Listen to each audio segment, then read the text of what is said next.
হঠাৎ করে বন্ধ হয়ে যাওয়া অবাক হওয়ার মতো আর কিছুই নয়। কয়েক মাসের মধ্যেই বন্ধ হয়ে গেছে নতুন শুরু হওয়া কোনো ধারাবাহিক। এই রকম ঘটনার সম্মুখীন দর্শক এর আগেও হয়েছে। তবে এবার এক মাসও টিকল না স্টার জলসায় সদ্য শুরু হওয়া ধারাবাহিক ভক্তির সাগর। গদাধরের জীবন নিয়ে শুরু হওয়া এই মেগা শেষ হতে চলেছে এই মাসেরই ২৬ তারিখ। গত ২৩ এপ্রিল থেকে সম্প্রচার শুরু হয়েছিল। ৩৩ নম্বর এপিসোডে শেষ হয়ে যাচ্ছে এই ধারাবাহিক।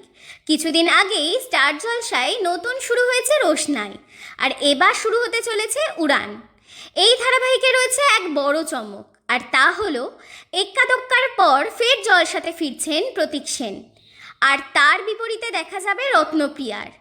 এটাই রত্নপ্রিয়ার প্রথম ধারাবাহিক। আগে যদিও তাকে কিছু মিউজিক ভিডিও আর শর্ট ফিল্মে দেখা গিয়েছে।